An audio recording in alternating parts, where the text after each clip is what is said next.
네, 합타임 이번 주제는 이제 해외 리그가 점점 더 막바지를 향해 가고 있잖아요. 이 시점에서 저희 원투펀치가 항상 하는 게 있습니다. 베스트 11. 근데 이 베스트 11도 여러 리그가 있지 않습니까? 근데 여러분들이 또 분데스리가 세리에 A에서 이렇게 중심을 잡고 있으시기 때문에 고기를 좀 속속들이 파헤쳐보는 걸로 하는 게 어떨까요? 부담스럽네요. 왜 부담스럽나요? 중심을 못 잡고 있는 것 같아서. 아니 사실 그렇습니다. 뭐 이렇게 말은 표현을 사실 했지만 그렇다고요? 아 이거 오세요 지금. 아니 정리하자면 이렇게 말은 했지만 두 분이 좀 더 얘기를 쉽고 재미나게 할 수 있는 분야가 또 그거 아닙니까? 그래도 분데스리가를 상당히 오랜 기간 팔로잉을 해왔던 사람이었고 그리고 또 이제 베스트 11을 쭉 해왔던 사람이긴 해서 크게 뭐 문제는 없긴 하지만 어쨌건 예 그렇습니다. 그러면 김현민 기자님이 분데스리가, 네. 박춘하 위원님이 세리에A 이렇게 좀 준비를 해 오신 거죠. 저희가 그렇죠. 또 두 리그로 나눠져 있기 때문에 좀 빨리빨리 한번 진행을 해보도록 할게요. 분데스리가부터 가볼까요? 저는 일단 그 베스트 11을 선정할 때 그 출전 시간을 굉장히 중요시 여기거든요. 그래서 이제 60% 이상은 출전을 해야 된다. 전체 출전 시간에 일단 나와야지 이게 도움이 되고 안 되고가 결정이 되는 거잖아요. 예, 그래서 이런 점을 고려해가지고 베스트 11 대상으로 선정을 했고 이로 인해 그 라이프치히의 은쿵쿠라던가 그 이제 시마칸이라던가 슐라거라던가 또 이제 라이머 또 이제 바이에른의 코망이라던가 추포모팅 밀러 고레츠카 또 이제 도르트문트의 말렌이라던가 볼프라던가 아데미 또 이제 레버쿠젠의 비르츠 쾰른 센터백인 차보트 그리고 또 이제 볼프스부르크 미드필더인 게르하르트 같은 선수들은 제외를 했습니다. 출전 시간 미달로 인해서. 너무 많이 빠진 거 아닙니까? 그러니까 너무 많이 빠진 거 아니에요? 그래도 네. 아니 그러니까 그런 거죠. 저희 이제 원투펀치 할 때 항상 한장정리 한의원님께서 그런 말씀하시거든요. 아쉬운 상 뭐 이런 네. 식으로 하는데 그 아쉬운 선수들이라는 그렇죠. 거죠. 예, 제가 좀 한현님하고 비슷한 부분이 있어가지고. 그래서 아쉬운 선수는 제외하고 예. 출전 시간 60% 이상을 채운 선수들로 포메이션부터 물어볼게요. 포메이션은 그 4-4-2로 뽑았고요. 골키퍼는 일단 그 우니온 베를린의 이제 프레데릭 레노 골키퍼를 이제 선정을 했는데요. 우니온이 이번 시즌에 34실점으로 바이에른과 함께 최소 실점 공동 1위예요. 그 정도에서 이제 상당히 좋은 모습을 보여주고 있는데 레노가 이제 선발 출전한 27경기에선 단 23실점만을 허용했어요. 반면에 이제 결장한 5경기에서는 11실점을 헌납하면서 2승 1무 2패로 좀 주춤했었거든요. 선방률도 가장 높은 골키퍼기도 하고 해서 이제 레노우를 선정했는데요. 예, 제가 이제 한의원님과 좀 비슷하다고 하지 않았습니까? 아쉽게 선정되지 않은 선수들을 조금 얘기하자면요. 일단 도트문트 수문장인 그레고르 코벨. 예, 코벨 같은 경우는 뭐 키커지 평점에서 2.76점으로 가장 높은 평점을 얻고 있기도 하고요. 바이든 펠러 이후에 이제 오랜만에 도르트문트에 진짜 믿을 수 있는 수문장이 나타났다는 평가를 받고 있고 지금 맨유, 첼시 이런 구단들과 이제 뭐 연결되고 있는데 도르트문트도 구단 역대 골키퍼 최고 연봉을 제시하면서 재계약을 할 거라는 얘기들이 있어요. 뭐 그렇습니다. 예, 더 얘기를 할까 했는데 더 얘기하면은 예, 좀 그럴까봐. 아니 지금 아쉬운 거 얘기하자면 뭐 오늘 하루 밤새도 될 것 같은 그런 분위기로 지금 가시고 계시는데. 예, 뭐 더 얘기할까요? 아니에요. 여기서 끝내죠. 뭐 아쉬운 건 굉장히 많으니까. 4명 더 있긴 하거든요. 아니 그건 따로 김현민 기자님 유튜브라든지 뭐 그런 데서 따로 파시고 네. 세리에A로 넘어가 보도록 할게요. 세리에A 포메이션하고 골키퍼. 제가 베스트 11 선정할 때 항상 제멋대로 하고 포메이션 파괴 뭐 이런 거 좋아했는데 그런 거 좋아요. 근데 이번에 격식을 갖췄어요. 격식을 갖추고 정상적으로 구현할 수 있는 그런 선택에 제가 초점을 맞췄습니다. 왜 스타일을 바꾸셨어요? 그냥 뭐 어제 다르고 오늘 다르고 하니까요 사람이. 이번엔 그러고 싶었어요. 네. 네 알겠습니다. 저도 해보세요 그러면. 그래서 저는 4-3-3 포메이션입니다. 4-3-3 포메이션이고 골키퍼는 라치오의 이반 프로베델 골키퍼. 네, 프로베델 골키퍼가 원래 라치오의 넘버원이 아니었거든요. 라치오의 넘버원은 그라나다에서 이적한 막시밀리아누라는 골키퍼가 있었는데 그 골키퍼가 1라운드에 퇴장을 당했어요. 극초반에. 그래서 라치오의 사리 감독이 골키퍼를 어쩔 수 없이 바꿔야 되잖아요. 프로베델을 넣었는데 웬걸 프로베델이 너무 잘하는 거예요. 뭐 선방력, 안정감 이런 것도 있는데 이 선수가 발을 잘 써요. 네. 빌드업이 되는 골키퍼라서 아마 점점 기대치가 더 높아질 거고 이번 시즌에 전체 실점 보면은 나폴리가 실점이 적긴 한데 라치오도 실점이 그렇게 많은 편이 아니거든요. 네, 지금 34라운드까지 28골인가 밖에 안 내줬는데 프로베델이 있었기에 가능한 수치였다. 이렇게 해서 저는 선택을 했습니다. 참 사람 중에서 그런 사람도 있어요. 기회가 오면 확 잘 잡는 사람이 있는데 바로 그런 선수라는 거죠. 골키퍼가 특히 그렇잖아요. 알겠습니다. 자, 이제 세리아는 골키퍼까지 들어봤고 이제 분데스리가 다시 넘어가 보도록 할게요. 네. 수비. 일단 그 오른쪽 풀백부터 뽑도록 하겠습니다. 제레미 프림퐁, 레버쿠젠은 이제 공격형 풀백으로요. 이번 시즌 그 8골 6도움을 올리고 있어요. 그러니까 원래 이 선수가 포백에서도 상당히 공격 능력으로 유명했던 선수였는데 다만 이제 수비가 조금 약점이 있었는데 사비 알론소 감독이 부임하고 나서 백스리로 전환을 하면서 윙백으로 이제 전진 배치되기 시작하면서 조금 더 이제 본인의 능력을 유감없이 발휘를 하고 있는 중이죠. 그래서 이제 현재 뭐 맨유가 이 선수를 영입하려고 한다라고 이제 파브리시오 로마노 기자가 얘기를 할 정도로 지금 주가가 상당히 높은 편에 속하고요. 그 외로 이제 파바르도 빼놓을 수 없는데요. 파바르 같은 경우는 원래는 바이에른이 이번 시즌 끝나고 이적시킬 예정이었어요. 그런데 이번 시즌 오른쪽 풀백으로 나와서도 잘하고 센터백으로도 나와서도 굉장히 솔리드한 그런 모습들을 보여주면서 그러면서 이제 바이에른이 도리어 재계약하자라고 지금 러브콜을 계속 보내고 있는 상태고 브레멘의 바이저도 빼놓을 수 없습니다. 2골 7도움을 올리고 있는데 브레멘 선수여서 좀 언급을 했습니다.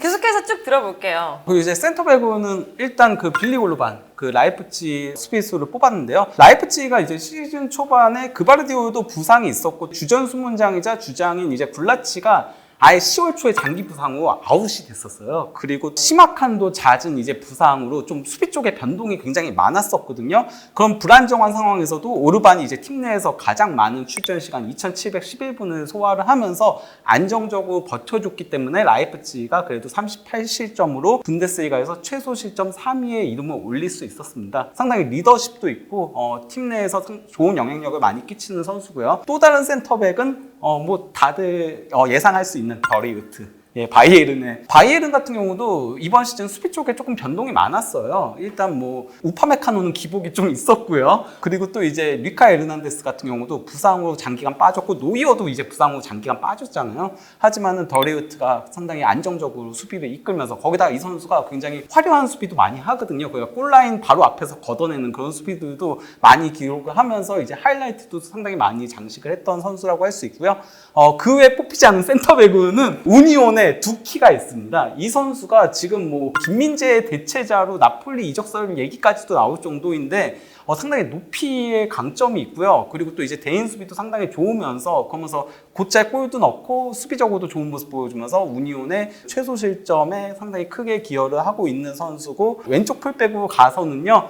도르트문트의 게레이로 같은 경우는 뭐 팀 사정에 따라서 왼쪽 풀백도 소화하고 또 이제 미드필더도 소화하고 그러면서 현재 그 3골 12도움으로 분데스리가 전체 도움 1위를 달리고 있어요. 뭐 이 선수는 부상만 아니면 워낙 클래스가 있어서 항상 좋은 모습을 보여주는 선수라고 할 수 있고 그 외에 이제 왼쪽 풀백으로는 뭐 프라이부르크의 크리스티안 귄터라든가 또 이제 알폰소 데이비스 같은 선수들이 있긴 한데 이번 시즌은 분데스리가가 사실 그 왼쪽 풀백이 조금 약했어요. 네. 그러다 보니까 게레이로의 아성에 좀 도전할 수 있는 선수는 없었다. 알폰소 데이비스가 조금 기복이 있었거든요. 부상 여파도 있었고. 거의 김현미 기자님은 지금 플랜 A, 플랜 B까지 전설에 한 8강까지 나올 것 같아요. 지금 하고 계시는데 그만큼 뭔가 애정이 있고 이 선수에게 좀 아쉽기 때문에 언급해 주시는 거라고 생각을 하겠습니다. 자, 이제 또 세리아로 넘어가 보도록 할게요. 네, 오른쪽부터 얘기를 하자면 나폴리의 오른쪽 풀백이죠. 조반니 디로렌조. 나폴리의 주장이자 나폴리의 이번 시즌 심장이라고 해도 과언이 아닐 정도고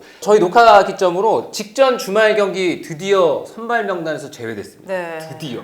이번 시즌 전 경기 선발 출전이었고 리그 경기는 한 경기 빼고 다 풀타임이었거든요. 그 한 경기도 3분인가? 4분 정도 잠깐 빼줬어요. 네, 그럴 정도로 철강왕이고 공격이면 공격, 그리고 수비면 수비, 그리고 공격 나갈 때도 뭐 언더래핑, 오버래핑, 때로는 중앙 미드필더 포지션까지도 배치될 정도로 이 나폴리가 포지셔닝 축구를 하는 데 있어서 아주 중요한 역할을 하는 오른쪽 풀백이에요. 네, 그리고 센터백은 유벤투스의 다닐로. 중앙 수비를 선정하는 데 있어서 고민이 많았었는데 전체 조화를 이제 신경을 썼다고 제가 말씀을 드렸잖아요. 유벤투스가 이번 시즌에 전체 어떤 팀 성적은 지금 그래도 상위권에 있지만 개개인을 놓고 봤을 때 그렇게 한 시즌 내내 꾸준하게 잘한 선수가 있을까? 그러니까 의구심이 드는 전체 구성이었거든요. 근데 그 와중에도 다닐로 선수는 수비에서 센터백이면 센터백, 그리고 뭐 오른쪽 풀백 나갈 때 때로는 왼쪽에 공백 발생했을 때 왼쪽 이동하고 그러면서 수비 전역을 커버를 해줬고요. 그리고 공격 가담 자제시키고 딱 수비만 시키니까 다닐로 선수가 이제 짬바가 있잖아요. 네, 경험도 있고 베테랑이니까 수비를 잘 해줬어요. 그래서 다닐로 선수 한 명 선정을 했습니다. 다닐로의 파트너로 저는 왼쪽 센터백 김민재 선수를 선택을 했어요. 예, 빼놓을 수가 없고 굳이 설명은 안 설명하지 드리겠습니다. 않아도 되죠. 설명 안 하겠습니다. 예, 그냥 말이 필요 없어요. 그래서 센터백 다 정했고 왼쪽 풀백은 테오 에르난데즈. 테오 선수를 선택을 했는데 이 퍼포먼스가 이탈리아 내에서는 그냥 압도적이에요. 풀백은 공격과 수비를 전체적으로 오가야 되잖아요. 그래서 수비에 있어서 이제 테오 선수가 약점을 드러냈던 시간들도 있었는데 이제는 수비에서도 문제가 없고요. 월드컵에서 주전으로 지난 카타르 월드컵을 소화를 했잖아요. 그러면서 한층 더 선장했어요. 물론 이번 시즌에는 리그에서 공격 포인트는 줄었는데 테오 선수가 가야 될 때 그리고 내려와야 될 때 확실한 선택을 해주면서 공수 양면으로 뛰어난 활약을 했기에 저는 왼쪽 풀백 다른 후보군 없었습니다. 테오. 네. 네. 아 진짜 이렇게 얘기를 듣다 보니까 두 분의 성향이 정말 극명하게 나와지네요. 어떻게 나뉘죠? 아 이 두 분이 네. 너무 다르지 않나요? 여러분 지금 이쪽은 그냥 바로 요거 플랜 A밖에 없고 여기는 생각이 많은 감독이야. 아 얘도 괜찮은데? 얘도 괜찮은데? 아 얘는 좀 이런 게 좋은데? 저는 이제 뭐 그런 이런 스타일이죠. 느낌이죠. 네, 주전을 갈아 마시는 스타일인 거죠. 여기는 반대로 너무 막 주전이 없어가지고 나 뭐 어떻게 하란 말이야? 경쟁을 하란 말이야? 말란 말이야? 뭐 이런 그런 시스템인 것 같아. 쓸럼쓸. 감독이라고 생각한다면 두 감독이 굉장히 스타일 다른 감독으로 예. 미드필드 한번 들어볼게요. 예, 일단 그 오른쪽 윙은 레버쿠젠의 그 무사 디아비인데요. 이번 시즌 레버쿠젠이 그러니까 간판 공격수 슈크도 장기 부상으로 빠져 있었고요. 또 이제 비르츠도 상당히 오랜 기간 못 나왔었잖아요. 그런 힘든 상태에서도 그래도 무사 디아비가 9골 8도움을 올리면서 팀 공격을 이제 지탱해 준 게 레버쿠젠이 그래도 그나마 이번 시즌 막판에라도 올라올 수 있었던 원동력으로 작용을 했다라고 할 수 있겠고요. 디아비 말고 아쉽게 이제 안 뽑힌 선수는 율리안 브란트도 뽑을 수 있는데요. 브란트 같은 경우는 이제 팀 상황에 따라서는 미드필더 전 지역과 공격 전 지역까지도 소화를 했을 정도였는데 그 와중에도 8골 8도움을 올리면서 좋은 모습들을 보여줬습니다. 다만 전반기에 기복이 다소 있었다는 게 후반기는 거의 MVP급이거든요. 브란트가 그리고 또 이제 요나스 호프만도 10골 8도움을 올리고 있는 중이고요. 그리고 또 이제 미드필더로 가가지고 키미 뭐 말이 필요 없는 선수죠. 키미가 등장하고 나서는 그냥 이 자리는 키미가 그냥 항상 고정으로 있을 정도로 네. 좋은 모습을 보여주고 있는데 다만 이번 시즌에 타겟형 공격수가 없다 보니까 이 선수가 3시즌 연속 2자릿수 도움을 올렸거든요. 근데 이번 시즌은 현재까지 6도움에 그치고 있어요. 대신 이제 5골을 넣으면서 득점력을 조금 더 살리고 있는 모습들을 보여주고 있고요. 또 다른 미드필더도 뭐 말이 필요 없습니다. 벨링엄. 뭐 이 선수는 워낙 뭐 다재다능한 선수죠. 뭐 그냥 볼을 끌고 올라가는 능력도 있고 그리고 패스 능력도 있고 직접 박스를 타격하는 능력도 있으면서 이번 시즌 8골 4도움을 올리면서 만 19세의 어린 나이에도 분데스리가 대표하는 미드필더로 자리를 매기만 한 거죠. 그 외에 또 이제 안 뽑힌 선수, 아쉬운 선수는 이제 쾰른의 수비형 미드필더인 스키리가 있는데요. 이 선수가 항상 수비적으로 좋은 모습들을 보여줬는데 이번 시즌 공격에 눈을 뜨면서 7골을 넣고 있어요. 그러면서 한 단계 더 발전한 모습을 보여주고 있고 또 이제 레버쿠젠 수비형 미드필더인 안드리도 굉장히 전투적인 모습들을 상당히 많이 보여줬다고 할 수 있겠습니다. 그리고 이제 마지막으로 왼쪽 윙으로 가서 이 선수도 유명하죠. 자말 무시알라. 독일이 자랑하는 신성인 건데요. 이 선수가 이미 11골 10도움으로 분데스리가에서 텐텐을 기록을 했습니다. 원래 이 선수가 그 드리블 능력 이런 것들이 상당히 좋았고 또 이제 나이에 비해서 상당히 성숙하게 플레이를 하는 선수예요. 패스를 줘야 될 때 줄 줄 알고 이런 능력이 있었는데 그래도 그 득점 생산성은 다소 선배인 사네나 그나브리보다 그 부분이 조금 떨어졌는데 이번 시즌은 그 득점 생산성에서도 선배들을 앞서는 모습들을 보여주고 있는 거죠. 그리고 뭐 그 외에 아쉽게 이제 탈락한 선수는 프라이브루크 에이스 그리포 14골 5도움을 올리면서 그 분데스리가 득점 2위를 달리고 있어요. 하지만 이 선수가 거기가 제외된 이유는 14골 중에 절반인 7골이 페널티킥 골이어가지고 그래서 제외를 하게 됐습니다. 분데스리가의 미드필더를 했고 이제 세리아의 미드필더 한번 들어볼게요. 키미 얘기하니까 재밌는 얘기 하나 생각나서 뭐요? 시상식에서 키미가 자기 이름을 얘기를 하는데 진행자가 물어봤어요. 너 이름 어떻게 발음해야 돼? 얘기했더니 키미가 뭐라고 했는지 아세요? 뭐라고 했어요? 요주아 키미 오케이, 조슈아 키미 오케이, 요슈아 낫 오케이. 독일어 좋아, 영어식 괜찮아, 독어 영어 짬뽕 싫어. 그렇게 딱 얘기를 했어요. 이게 독일어가 아무래도 좀 어렵잖아요. 그리고 뭐 생소한 언어고 그래서 뭐 어떻게 불러야 될지 모르는 경우들이 있으니까 키미에게 질문했고 키미 그렇게 얘기했고 게레이로도 재밌는 게 이게 포르투갈 사람이잖아요. 근데 이 사람이 프랑스 태생이에요. 네, 맞아요. 그래서 자기는 그 포 아니라고 이름. 그래서 게레이로로 부르지 말라고. 게레이로. 게레이로. 네, 이렇게 하더라고요. 그래서 사람마다 이름이 어려워요. 옆에서 들으면서 무슨 생각하는 줄 알아요? 이 두 분 진짜로 한의원님이 데리고 온 사람 맞구나. 한의원님의 지금 이쪽은 한의원님의 그런 아쉬운 상 뭐 이런 걸로 비슷하고 이쪽은 선수의 이름, 발음 굉장히 중요하게 생각하시거든요. 그거를 또 닮았네요. 여러 가지로 잘 데려왔어요, 이 두 분. 어쨌든 한번 미드필더 들어보도록 할게요. 네, 저는 미드필더 3명 선정했습니다. 3명은 왼쪽, 중앙, 이제 오른쪽 이렇게 순서대로 하면은 왼쪽은 유벤투스의 이번 시즌 끝나면 자유계약으로 풀리기 때문에 지금 전 세계의 쇼케이스를 제대로 보여준 아드리안 라비오 선수 선택했고, 그리고 가운데 미드필더는 세르게이 밀린코비치 사비치, 라치오의 중원인데, 시모네 인자기 감독이 있을 때랑 사리 감독이 있을 때랑 이 밀린코비치 사비치 선수의 위치나 움직임 자체가 약간 차이는 있어요. 시모네 인자기 감독이 있을 때는 이 밀린코비치 사비치 선수를 좀 박스 안으로 막 붙여서 전진시키고 직접 공격을 할 수 있게끔, 네. 직접 마무리를 할 수 있게끔 이런 침투의 움직임도 덜어 가져갔다면, 사리 감독은 밀린코비치 사비치의 움직임을 그거보다는 제한시켰거든요. 근데 다재다능한 미드필더고, 세르게이 밀린코비치 사비치가 한때는 포그바랑 많이 비교가 됐거든요. 왜냐하면 다 이제 키가 크고 그리고 덩치가 좋은데 거기다가 이제 발기술 있고 이래서 비교가 됐어서 프리미어리그라든가 또 혹은 뭐 타리그의 빅클럽들 많은 구애를 받았던 선수인데, 아마 여름 이적 시장이 열리잖아요. 다시 한번 구애 많이 받을 거예요. 네, 그래서 밀린코비치 사비치 지금까지 7골 8개의 도움이라서 선정을 했고요. 나머지 미드필더 한 자리는 이제 니콜로 바렐라, 인터밀란의 미드필더인데, 이 선수는 체구는 상당히 작은 선수예요. 근데 악바리 같은 면이 있고 다부지고, 그리고 항상 그라운드 전역을 뛰어다닙니다.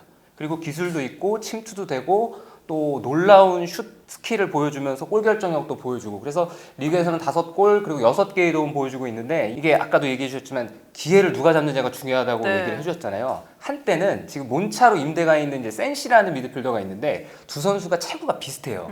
그리고 뭔가 스타일도 약간 대동소이하고, 그래서 인터밀란에서도 그랬고, 그리고 이탈리아 대표팀에서도 그렇고 센시 바렐라 센시 하면서 이렇게 계속 로테이션을 시켰던 시간이 불과 한 몇 년 전이거든요. 네. 네, 근데 이 몇 년 사이에 뭐 유로도 있었고 그러면서 이제는 그 차이가, 이거는 넘어설 수 없는 지금 격차까지 벌어졌어요. 센시가 조금 더 이제 아기자기하게 볼을 차는 경향성이 있고, 바렐라가 조금 더 몸도 다부지고 이런 것들이 있는데, 센시가 이제 부상으로 고생하는 동안 바렐라가 확실하게 이제는 비교도 안 되는 차이가 게 너무 됐죠. 커요. 예. 네. 도리어 베라티를 넘어설 정도죠. 최근에 바렐라 같은 경우는. 알겠습니다. 자, 이제 공격수로 넘어가 볼게요. 예, 공격수 이제 투톱을 뽑았는데요. 먼저 그 한 명은 브레멘의 승격 돌풍을 이끌고 있는 필크루크. 뽑을 수밖에 없어요. 왜냐면은 현재 16골 5도움으로 분데스리가 득점 1위를 달리고 있거든요. 공중볼 획득이 분데스리가 전체에서 2위를 차지할 정도로 공중볼에도 강점이 있고, 또 이제 나름 키핑도 잘하고 연계도 곧잘하고, 그러면서 이번 시즌 활약에 힘입어가지고 독일 대표팀에도 승선을 하면서 독일 대표팀에서도 좋은 모습을 보여주고 있습니다. 다만 이 선수의 한 가지 아쉬운 부분이야말은 만 30세의 나이와 그리고 유리몸 때문에 기대만큼 성장을 못했다가 이제 터진 케이스라고 할 수 있는 거거든요. 좀 나이가 있다는 게 아쉬운 부분이라고 할 수 있겠고요. 또 다른 공격수 한 명은 이제 렌달 콜로무아니, 프랑크푸르트 공격수인데, 이번 시즌 이제 분데스리가 데뷔 시즌임에도 14골 10도움으로 무시알라와 함께 10-10을 기록을 했습니다. 거기다가 뭐 이 선수 경이적인 스피드에 더해서 이제 테크닉도 갖추고 있고, 뭐 이런 선수다 보니까 바이에른과 맨유 뭐 이런 팀들이 이 선수를 영입하려고 상당히 노리고 있죠. 다만 프랑크푸르트는 1억 유로 이상 내놔라 이러고 있는 중이고요. 뭐 그 외에 아쉽게 안 뽑힌 선수를 얘기하자면은 마르크스 티랑이 13골 5도움을 올리면서 좋은 모습을 보여주고 있는데, 이 선수는 근데 월드컵 이후에 다소 기복을 드러내고 있다는 게 아쉬운 부분이라고 할 수 있겠고요. 우니온 베를린 에이스인 셰라도 베커도 거의 뭐 우니온이 완전 수비적으로 내려앉는 팀이거든요. 거기서도 그래도 고군분투하면서 11골 7도움을 기록을 하고 있습니다. 네, 알겠습니다. 자, 이제 마지막. 저도 이제 빼놓은 선수들이 있거든요. 출전 시간이라든가 저도 이런 거를 고려를 나름대로 했어요. 그래서 현 녹화 기점으로 그래도 리그에서 2,000분 정도는 뛰어야 이게 후보의 자격이 있다. 네. 너무 좋은 활약을 했지만 2,000분을 많이 못 채운 선수들, 뭐 대표적으로 뭐 디발라 같은 선수들도 있고, 레앙도 넣을까 말까 고민했는데, 레앙은 지난 시즌 대비해서 이번 시즌에 뭔가 퍼포먼스가 좀 떨어졌다는 느낌이 강하게 들어서 레앙도 배제를 했어요. 그래서 제가 선택한 선수 3명은 빅터 오시멘, 그리고 흡이차 크바라츠엘리아. 네.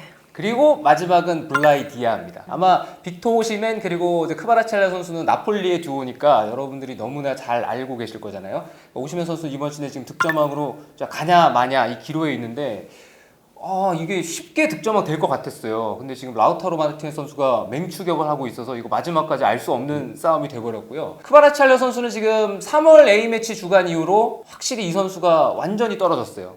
공격 포인트가 안 만들어지고 있어서 고민이 많지만 그래도 빅리그 입성 첫 해에 텐텐을 했거든요. 골도 12개 넣었고 그리고 도움도 10개를 기록을 했으니까 이게 빅리그 첫 시즌에 보여주는 퍼포먼스라고 하기에는 믿기지 않는 그런 활약을 했기 때문에 반드시 포함을 시켰어야 됐고, 그리고 마지막 한 자리는 이제 살레르니타나의 디아 선수인데 이 선수는 이번 시즌에 지금 깜짝 활약 중입니다. 리그에서만 15골을 기록 중인데 블라이디아가 비아레알에서 기회도 많이 못 얻었고 그리고 비아레알에서 잘 못했어요. 그래서 감독이 믿고 기용할 수가 없었어요. 왜냐하면 나올 때마다 이거는 야 이러려고 이거 데려온 게 아닌데 이런 수준이라서 비아레알이 기용을 못 해줬는데 팀을 잘 맞춰간 거죠. 살르니타나는 디아에게 공격을 많이 밀어주고 그리고 디아 선수가 팀에서 그런 기회들을 본인이 잘 살렸습니다. 그래서 이번 시즌 현재까지 좋은 활약을 하고 있어서 저는 디아 선수를 이제 오른쪽 윙포워드로 배치를 했어요. 네. 구상이 좀 잘 맞으라고. 알겠습니다. 이렇게 분데스리가하고 세리아의 베스트 11을 한번 뽑아봤는데 많은 분들이 공감할 만한 내용도 있고 여러 가지들이 섞여 있는 것 같아요. 그래서 컨텐츠 밑에다가 좀 댓글로 여러분들의 생각을 좀 달아주시면 굉장히 재밌어질 것 같습니다. 뽑은 결과에 대해서 굉장히 반론을 제기하실 분들도 좀 있을 것 같고. 제가 사실 4장을 뽑아왔거든요. 여기 아니 4장인데 백업에 여러분 더 보세요. 있어요. 심지어 이게 포인트 9인가? 포인트 몇이에요? 완전 무슨 빽빽히 깜지하듯이 이렇게 가져왔어요. 그만큼 지금 또 아직 말 안 한 선수들이 많잖아요. 예, 그렇죠. 기현미 기자님 성격이 지금 말하고 싶어 죽겠거든. 아니 심지어 본인이 지금 많이 가졌다는 걸 인지하고 계시니까 엄청나게 빠른 속도로 계속 얘기하시더라고요. 그럼 다음에 또 기회가 되면은 리그 다 끝나고 또 할 수 있을지도 모르겠고 한번 그 기회를 한번 노려보시기 바라겠습니다. 네. 더 이상 할 말 없으시죠? 네, 없습니다. 네. 알겠습니다. 여기서 마치도록 하겠습니다.